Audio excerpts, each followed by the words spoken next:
रिंकू हाँ जी एबी आगे ते चलो हूं। सत श्री अकाल बीजी। सत श्री अकाल पुत्र। हुण साफ दिख रहा बीजी। बहुत साफ दिसता। बीजी इन्ने चेर बाद नवा चश्मा बनवा ही लिया। किसे अपने ने पैसे भेजे ने ते हर महीने भेजणगे। वाह ਫੋਨਾਂ ਤੇ ਟੂ ਟੂ ਹੋਊਗੀ ਤੁਹਾਡੇ 1 ਤਰੀਕ ਤੋਂ ਬਾਅਦ। ਇਹ ਤੁਹਾਡੇ ਪੈਸੇ ਨੇ, ਇਹਦੇ ਨਾਲ ਕੋਈ ਅਮੀਰ ਨਹੀਂ ਹੋ ਜਾਣਾ ਤੁਸੀਂ। ਮਾਵਾਂ ਭੈਣਾਂ ਨੂੰ ਸਤਿਕਾਰ ਦੇ ਕੇ ਮੈਨੂੰ ਖੁਸ਼ੀ ਮਿਲਦੀ ਹੈ ਇਸ ਗੱਲ ਦੀ। ਮੁੱਖ ਮੰਤਰੀ ਮਾਵਾਂ ਧੀਆਂ ਸਤਕਾਰ ਯੋਜਨਾ ਤੁਹਾਡਾ ਆਪਣਾ ਭਗਵੰਤ ਮਾਨ। सब लोगों को नमस्कार। इथेनॉल को लेके हम सब जानते हैं कि देश की जनता बहुत ज़्यादा परेशान है और केंद्र सरकार, मोदी सरकार जो है वो ज़बरदस्ती लोगों पे इथेनॉल थोपे जा रही है।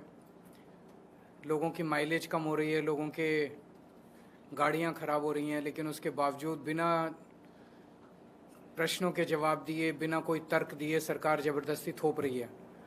उससे ये लगता है कि कोई ना कोई सरकार का हिडन एजेंडा है। एक आरोप ये लगाया जा रहा है कि ट्रंप के दबाव में मोदी जी झुके हुए हैं। ट्रंप अपने देश का इथेनॉल ज़बरदस्ती इंडिया में इंपोर्ट करवाना चाहता है और एक अनुमान के हिसाब से अगले 5 साल में $20 बिलियन का इथेनॉल जो है भारत, मोदी जी जो हैं वो ट्रंप से खरीदेंगे, जो हमारे देश के ऊपर थोपा जाएगा। तो हमारे देश के लोगों की गाड़ियां ख़राब करके और ट्रंप के सामने मोदी जी झुके हुए हैं। परसों हमने इसके ऊपर जो टाउन हॉल किया था वो बेहद सक्सेसफुल रहा। हॉल के अंदर, हॉल के बाहर बहुत लोग थे और लगभग 7 लाख लोग लाइव इस कार्यक्रम को देख रहे थे। ये मुझे लगता है कि दुनिया का रिकॉर्ड है कि कोई भी कार्यक्रम लाइव जो है वो 7 लाख लोग ऑनलाइन देख रहे हों।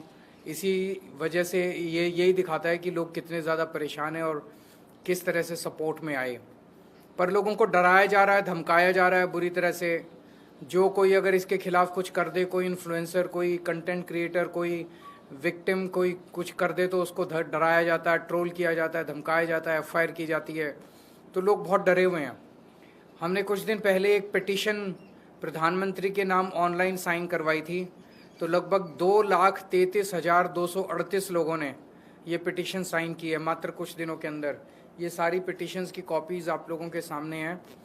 तो कल प्रधानमंत्री जी को ये पिटीशन सौंपने के लिए मैं 100 लोगों के साथ 12 बजे अपने दफ्तर से यहाँ से निकलूँगा प्रधानमंत्री जी के घर की तरफ, और ये पिटीशंस हम चाहते हैं कि पर्सनली उनको हैंडओवर करके आएँ और उनसे चर्चा करें कि कैसे इथेनॉल जो है वो गलत है और लोग किस तरह से परेशान हैं।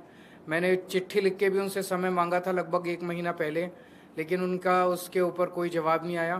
तो अब ये कल हम पर्सनली लेके जाएंगे और हम उम्मीद करते हैं कि प्रधानमंत्री जी मिलके हमारे बात सुनेंगे। अगर आपके कोई प्रश्न है तो। कौन होंगे आपकी पार्टी के वजह से या अलग-अलग? कुछ लोग, सब विक्टिम्स होंगे, कुछ पार्टी के भी हो सकते हैं, कुछ पार्टी के बाहर के भी हो सकते हैं, पर ये पार्टी का कार्यक्रम नहीं है।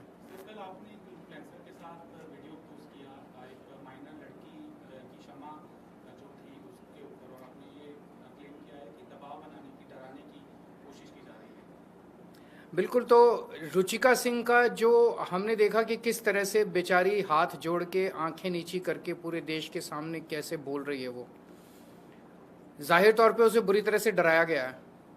तो एक तरफ तो प्रधानमंत्री जी आके कहते हैं कि बच्चों मैंने आपको माफ़ कर दिया, और दूसरी तरफ प्रधानमंत्री जी इस तरह से एक छोटी सी बच्ची को, 15 साल की बच्ची को अपनी पूरी ताकत लगा के झुका देते हैं, उससे माफ़ी मंगवाते हैं पूरे देश के सामने और उसका वीडियो जारी कराते हैं। क्या ये शोभा देता है एक प्रधानमंत्री को? तो डराने की कोशिश, बिकॉज सबसे बड़ा कंट्रीब्यूशन सीजेपी के आंदोलन का ये हुआ कि जो प्रधानमंत्री जी ने सबको डरा रखा था पूरे देश में, कोई कुछ बोलता था उसके पीछे ट्रोल छोड़ देते थे, धमकियां देते थे, गंदी गंदी गालियां देते थे, गंदी गंदी धमकियां देते थे, एफआईआर कर देते थे, गिरफ्तार करा लेते थे। लोगों के मन में डर निकल गया इस आंदोलन के बाद। खूब खुल के लोगों ने मोदी जी के खिलाफ बोला। अब मोदी जी वो वापस डर कायम करना चाहते हैं, लेकिन अब लोग डरने वाले नहीं हैं। एक रुचिका सिंह के खिलाफ मोदी जी ने एक रुचिका सिंह को झुकाया तो 10 रुचिका पैदा हो गई। मैं देख रहा हूँ इतनी बच्चियां जो हैं वो मोदी जी के खिलाफ वीडियो डाल रही हैं। किस किस को मोदी जी जेल डालेंगे, किस किस के खिलाफ एफआईआर करेंगे, किस किस को धमकाएंगे, किस किस को झुकाएंगे?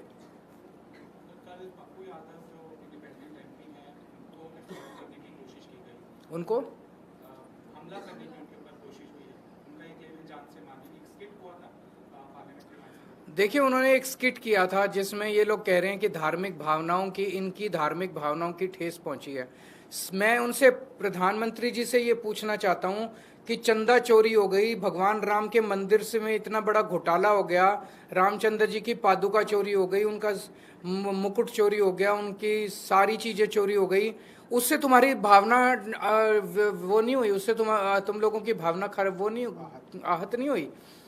तुम लोगों मतलब खुलेआम घूम रहे हैं उनके चोर, वो चोरों को पकड़ के जेल में नहीं डालेंगे। उसी तरह से नितिन नवीन जी के कार्यक्रम के अंदर भगवान हनुमान जी को उनके सामने, उनके गाड़ी के सामने नचा रहे हैं। वो भावना आहत करने वाली बात नहीं है। तो ये कोई हिंदूवादी लोग थोड़ी हैं। हिंदुओं के नाम पे वोट बटोरने वाले, हिंदुओं के नाम पे राजनीति करने वाली पार्टी है भारतीय जनता पार्टी। सर, लक्ष्मी योजना जो सरकार ने शुरू की है उसमें कंडीशन तो बहुत ज़्यादा। एक कंडीशन ये भी है कि आपको जो आपका सांसद है, विधायक है, उससे भी मंजूरी लेनी पड़ेगी। तो इससे ये साफ जाहिर है कि ये केवल बीजेपी के लोगों को देना चाहते हैं, दूसरे लोगों को देना ही नहीं चाहते। ये क्या कंडीशन है कि सांसद से लेनी पड़ेगी? जो भाई कंडीशन लगाई जाती है इतने साल रहने वाला होगा, इतने साल, इन्होंने देनी नहीं है। बेसिकली राजनीति करनी है। जितनी कंडीशंस इन्होंने लगाई है उसके हिसाब से 1/10 दिल्ली के महिलाओं को भी नहीं मिलेगा। पंजाब में हमने कोई कंडीशन नहीं लगाई। एक घर में अगर 4 महिलाएं हैं, चारों को मिलेगी। हमने किसी तरह की अमीर गरीब जात पात कोई भेदभाव नहीं किया। तो जैसे पंजाब में सबको दे रहे हैं, साफ नीयत से दे रहे हैं, ऐसे ही दिल्ली में भी दो अगर नीयत साफ है तो। सर, ब्रिजभूषण शरण सिंह को कोर्ट ने बरी कर दिया है। एक बड़ा मुद्दा बना था हरियाणा चुनाव से पहले, महिला पहलवानों ने 2 लोग पीड़ित। ये काफी दुर्भाग्यपूर्ण है अगर उनको बरी कर दिया है, क्योंकि सारे सबूत थे, सारे गवाह थे, इतने लोगों ने उनके ऊपर आरोप लगाए थे। लेकिन मैंने अभी देखा नहीं है ऑर्डर यहाँ पे आने के पहले, उसके बाद ही मैं कुछ टिप्पणी कर पाऊँ। Thank you.